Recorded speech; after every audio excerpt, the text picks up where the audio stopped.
स्वागत है आपका नवोदय टाइम्स पंजाब केसरी में। मैं हूं दीक्षा शर्मा। देश प्रदेश की तमाम खबरों के साथ हम आपके समक्ष आ चुके हैं मॉर्निंग बुलेटिन में और बड़ी अपडेट्स आपके साथ साझा करने वाले हैं। देखिए, खराब मौसम के चलते 11 लोगों पर बिजली गिर गई है। अलग अलग क्षेत्रों में यह मामला सामने आया है और 3 लोगों की मौत हो चुकी है। फिलहाल आने वाले दिनों के लिए मौसम विज्ञान केंद्र की ओर से क्या प्रेडिक्शन जारी की गई है, जानकारी आप तक पहुंचाने वाले हैं। डोनाल्ड ट्रंप आखिरकार क्यों पलटने लगे हैं अपने कहे बोल से, ये भी जानकारी हम आपके साथ साझा करेंगे। और तीसरी सबसे अहम खबर, राहुल गांधी पर एफआईआर दर्ज हुई है, आखिरकार किस वजह से, ये भी जानकारी आप तक पहुंचाने वाले हैं। तो चलिए बारी बारी से शुरुआत करेंगे। एक एक खबर आपको ब्रीफली हम सुनाने वाले हैं। मौसम से शुरुआत करना चाहेंगे क्योंकि तकरीबन 29 राज्यों में फिर बारिश और आंधी तूफान का अलर्ट जारी किया गया है। हिमाचल प्रदेश, मध्य प्रदेश, आंध्र प्रदेश समेत अब राजस्थान और उत्तर प्रदेश में भी बारिश और आंधी तूफान को लेकर अलर्ट जारी हो चुका है।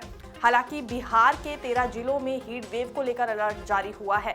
यहाँ दोनों ही स्थिति में ये ज़रूरी है कि एहतियात बरती जाए, फिर चाहे हम हीट वेव को लेकर बात करें या फिर बारिश और आंधी तूफान से बचने की यहाँ जानकारी हो, क्योंकि झारखंड में 3 के करीब पुलिस कर्मचारी इसकी चपेट में आ गए हैं। दरअसल वहाँ बिजली खड़क गई थी जिस वजह से इन्हें काफ़ी नुकसान हुआ और अभी अस्पताल में उपचाराधीन है।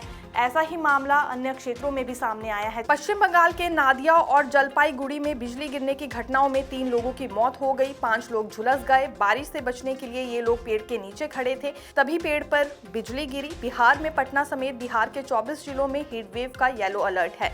राजस्थान के 6 जिलों में गुरुवार अधिकतम तापमान 44 डिग्री पार पहुंचा है। श्रीगंगानगर में तापमान 45 डिग्री दर्ज किया गया। झारखंड में चाईबासा में गुरुवार को 4 पुलिसकर्मी आकाशीय बिजली की चपेट में आ गए। घटना के दौरान सभी नक्सल विरोध अभियान में जुटे हुए थे। सभी का अस्पताल में इलाज जारी है। पिछले कल राहुल गांधी बिहार के दरभंगा गए थे, जहां इन्होंने छात्रों के साथ संवाद किया है। ये शिक्षा न्याय संवाद था। अंबेडकर कल्याण छात्रावास में दरअसल कार्यक्रम का आयोजन किया गया था, लेकिन हॉस्टल में जाने की परमिशन राहुल गांधी ने नहीं ली थी, जिस वजह से इन पर एफआईआर दर्ज कर दी गई है। लेकिन राहुल गांधी का कहना है कि वो पीछे हटने वाले नहीं हैं। एक और एफआईआर सही, क्योंकि इससे पहले भी उनके ऊपर 30 से 32 एफआईआर दर्ज हो चुकी है, तो इस एफआईआर को वो मेडल की तरह देखते हैं। 3 बड़ी बातें संवाद के दौरान राहुल गांधी की ओर से कही गई है, जिसमें पहली बात उनकी ओर से ये कही गई कि प्रभावी ढंग से जनगणना होनी चाहिए। दूसरी बात, SC ST एक्ट सख्ती से लागू होना चाहिए और सभी प्राइवेट विश्वविद्यालयों में आरक्षण लागू होना चाहिए। ये छात्रों से संवाद करते हुए राहुल गांधी ने बड़ी बात कही है। जातीय जनगणना पर राहुल गांधी का कहना था कि प्रधानमंत्री नरेंद्र मोदी ने विपक्ष का दबाव बनाने पर यह फैसला लिया है। डरकर उन्होंने यह फैसला लिया है। भाजपा कभी भी इसके समर्थन में नहीं थी। बिहार की पुलिस ने अभी मुझे रोकने की कोशिश की, रोक नहीं पाई। पता है क्यों नहीं रोक पाई? नहीं, इसलिए नहीं रोक पाई क्योंकि आपकी शक्ति मेरे पीछे है। आपकी शक्ति मेरे पीछे है, इसीलिए कोई दुनिया की कोई शक्ति उसको रोक नहीं सकती है।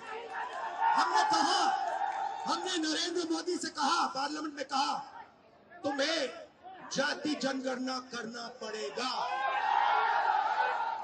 हमने उससे कहा कि तुम्हें संविधान को यहां माथे पर लगाना पड़ेगा।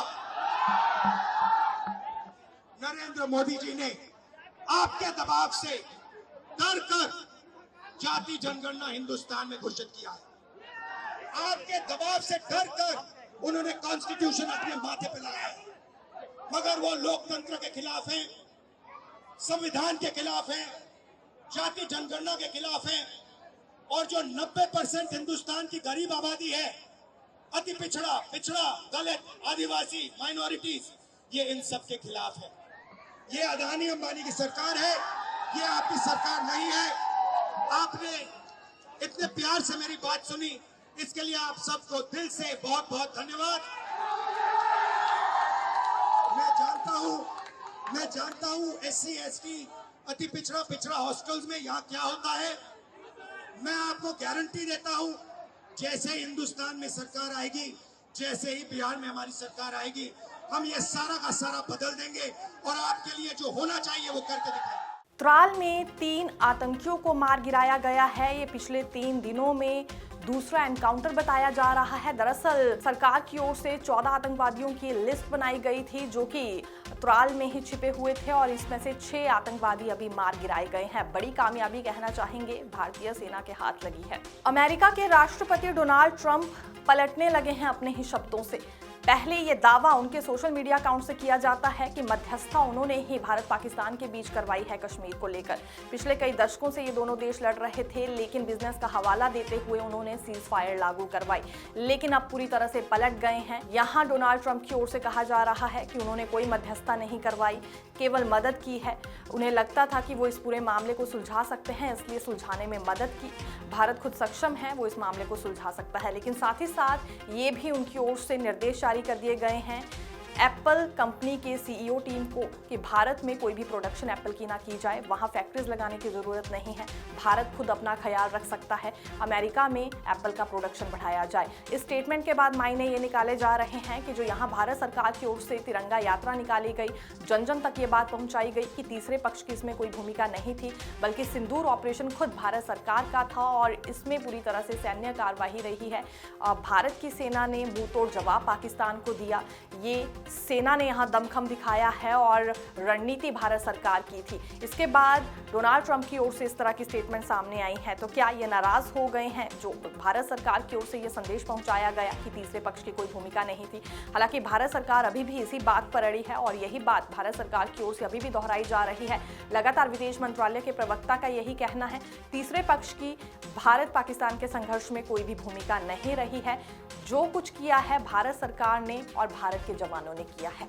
पिछले कल सुप्रीम कोर्ट ने कुछ एक राज्यों को लताड़ लगाई है जहां पर अभी तक पॉक्सो से जुड़े मामले निपटाए नहीं गए हैं। लगातार कुछ एक राज्यों में ये वृद्धि हो रही है पॉक्सो एक्ट के तहत और उसके बावजूद भी ये मामले क्यों नहीं निपटाए गए, ये सवाल किया गया है। साथ ही साथ ऐसे राज्यों को 2 पॉक्सो कोर्ट बनाने के निर्देश जारी हुए हैं ताकि जल्द से जल्द ये मामले निपटाए जा सके। दरअसल डिटेल राज्यवार मांगी गई थी सुप्रीम कोर्ट की ओर से कि कहां पॉक्सो एक्ट से जुड़े कितने मामले पेंडिंग रह रहे हैं। जिन भी राज्यों में 300 से ज्यादा मामले हैं वहां 2 स्पेशल पॉक्सो कोर्ट बनाने के निर्देश जारी हो चुके हैं।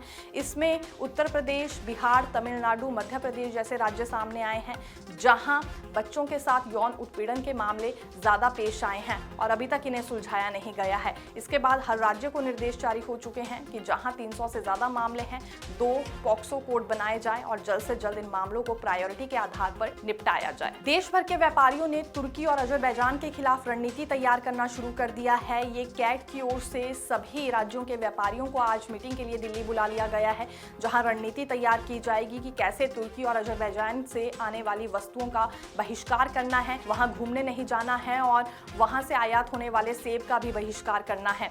इससे पहले चीन की वस्तुओं का बहिष्कार इसी यूनियन की ओर से किया जा रहा था और अवगत भी आम लोगों को कर रहे थे, लेकिन अब चीन के साथ साथ तुर्की और अजरबैजान की वस्तुओं का भी बहिष्कार करना है।